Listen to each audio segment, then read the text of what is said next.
going to finish the first half with our last presenter, and then there's going to be a break where there will be a quiz. Yeah, it's interactive, so I'm going to hand you over to Colin after our next presenter has been, and he'll talk you through it. But basically, you'll have to come up and get some remotes, because you vote with your remote. You choose your thing. Anyway, right, okay, let's crack on. And Chris Ingold, is he around? He's ready and waiting. Have you presented before, Chris? I have not properly.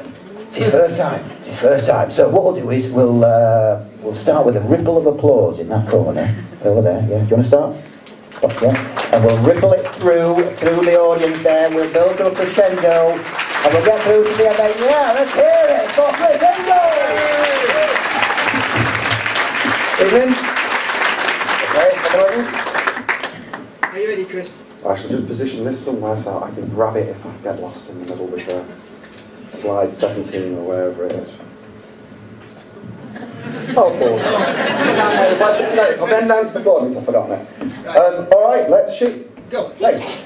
Portmanteau is doing to words what Sid, bad kid from Toy Story, does to toys.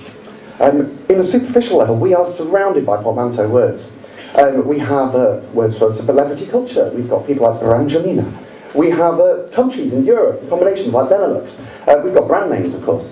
I mean, I wouldn't eat a Cambridge. It sounds absolutely vile. It's a great portmanteau word. There's also really terrible portmanteau words around, mainly from business jargon.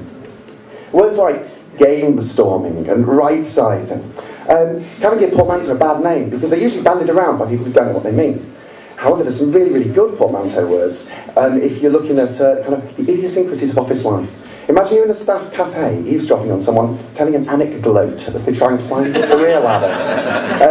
By a process of osmosis. Osmosis is a fantastic portmanteau, which is basically kissing ass and osmosis. But these are all the basics. I reckon there's two types of portmanteau, and of the simple sort, I'm going to call the illuminators. And that's when, effectively, one dominant, noun or verb, modifies another. And in order for this to work, it has to be absolutely clear, and so the rhythm of the dominant word has to basically outside over the other one. And imagine a Benifer. Ben Affleck became an adjective in the creation of that word, so no wonder it took him 10 years to get over that. If you lose the rhythm, you lose the snappiness of the word. Imagine a few years ago, I remember when we were first looking around, went to cafes asking if they could do us a baby chino. Some people said, never heard of a baby chino, but they all knew exactly what it was when I said so. But if I asked for something else, they might have to think a little bit. Now, I'm going to step to the other more interesting type of portmanteau, because the term was first coined by Lewis Carroll, or actually by Humpty Dumpty, in Alice Through the Looking Glass. Humpty helps Alice to decode the poem Jabberwocky. 'Twas thrilling and the slithy toads, and all that, I'm sure you know it. In Jabberwocky, the portmanteaus don't obey any of those rules.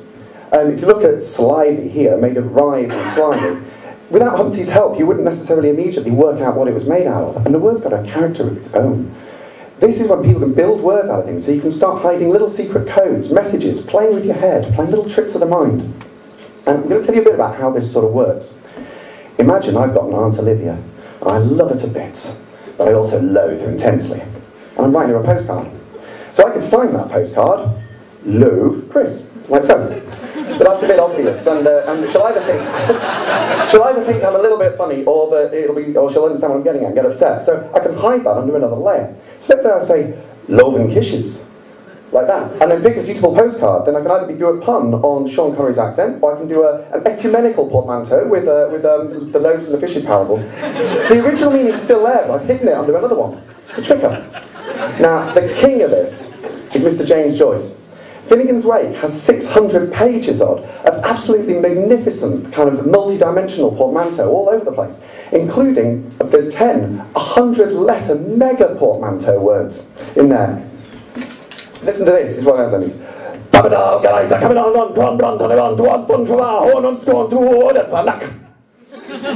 That's called the thunder word, apparently. And academics have found 25 to 30 pages of words that they're sure James Joyce put in there on purpose. However, it's also, Finnegan's Wake's a book about sleep and dreams, for those who know, it's also the sound of some middle-aged guy snoring. Which one's the main meaning? Who cares? It's a great portmanteau. Now, if our kids are going to be able to understand portmanteau, they need to be able to read made-up words as well as existing ones. And I'm sure a lot of you know that last summer, the government instituted a new reading test for 6-year-olds, my son's going to do it this year, in which made-up words were half of the test. There was a problem. We had a word in there, strong, which kids were reading as storm, because they saw it as a typo, not as a made-up word. People said, you can't read made-up words without context. Well, I don't agree with the test, but that's throwing the baby out with the bathwater. You can give any word, even a made-up word, a context. And I'm sure that's a solution that teachers would be quite happy with. Or the Department for Education, if you've listened to the news recently. So, to bring things to a bit of a close, I'm standing up on stage here as a bit of a word geek. And I would love it if, so as a global community, we kind of just keep putting words and throwing them into the proverbial meat grinder. Come up with new bits of language. If it's for everyday use, that's great. But also, if it's just throwing loads and loads of different words for good night into one to try and make like polyglottal 7-language version of it for the hell of it, do so. Great. You're thirsty. Good night.